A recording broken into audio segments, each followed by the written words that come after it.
Hi class, for today's video we will tackle about the certification of police blotter excerpt. This certification is another kind or type of police reports. In the first video we have discussed about the police blotter. Today we will discuss what is the certification of police blotter excerpt is all about. Also, how can we make a copy of the police blotter through this certification? So what is it? What is this certification of police blotter excerpt is all about? So, for whatever legal purpose, interested persons always seek a copy of a police blotter. Since entry in the police blotter is difficult to be machine copied due to its size, because it is bigger than the ordinary document, a certification of its content is the only way to have it. So, it means that the certification of police blotter excerpt, it is a copy of a police blotter seek for whatever legal purpose. Hindi mo kasi pwede ma-photocopy yung ating yung ating blotter because it is bigger than the ordinary document. Malaki yung book na yan na police blotter. So, ang kailangan natin is, ang ibibigay natin sa naga-request is etong certification of the police blotter excerpt. Okay? Ngayon, ang tanong is how can we copy the police blotter excerpt papunta dito sa ating certification? So, it should be copied verbatim. In copying the contents of the blotter entry, it should be copied verbatim, meaning it should be copied word for word. Word for word. Kung ano yung nakasulat sa police blotter, yun lang din yung ilalagay natin sa ating certification. Okay? No more, no less. How about if my correction? Correction in grammar or in any mistake should not be made in the entry. Hindi pwede natin na lagyan ng correction sa grammar or in mistake yung ating police blotter.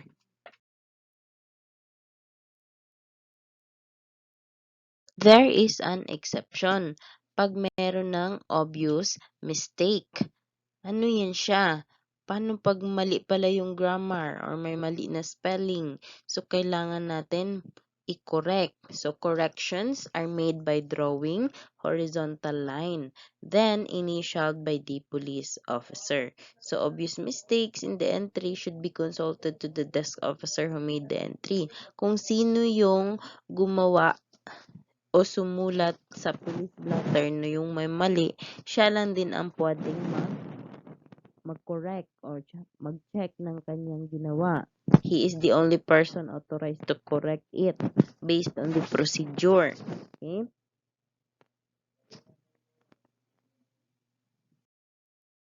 So, we have here an example of the certification of the blotter excerpt. So, let's discuss its parts. First, let us discuss the middle tab. So, here's the Zoom middle tab. This is our heading, the heading of this certification. We have here the letterhead, which is the Republic of the Philippines, National Police Commission, Philippine National Police, Naga City Police Office, City of Naga. Under the letterhead is the title or the type of document, which is the certification. Certification is in all capital letters with space between the letters. Okay? And then we have to whom it may concern, which is the addressee. Next to the addressee is the introductory part of the body, which is in the example stated as, this is to certify that the following is an excerpt from the police blotter of this police unit dated March 3, 2021. To wit, note that this police unit mean or propose that the unit is the police office mentioned in the letterhead, which is the Naga City Police Office. Also, the date when the blotter was written is mentioned. To wit means to cite or state. Notice that we have used the colon, which means that the introduction will be followed by the anticipation that the statement will follow. The colon alerts readers to the close connection between the first statement and what follows. Then, under the introductory part is a series of lines. You can use a double line or a single one. Next is the entry of the blotter, which is copied verbatim. Note that all that is written in the blotter is also copied in the certification. So as you can see in our example, from the case number, the date, the time, and the story or the statement in the incidents and events, and also the disposition of the case is copied. Also note that another double line is placed under the entry after the entry of the blotter excerpt. If you use double line above, use double line also below. If you use a single line, then use a single line below.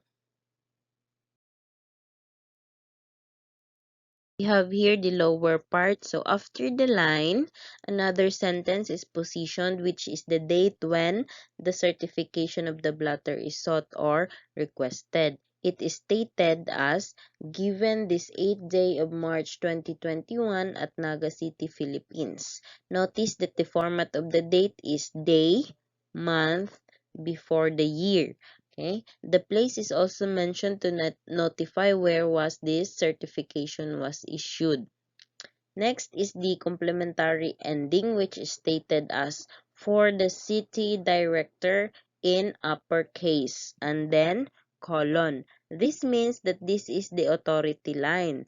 An authority line will be shown when the correspondence is signed for the chief or for the head of office.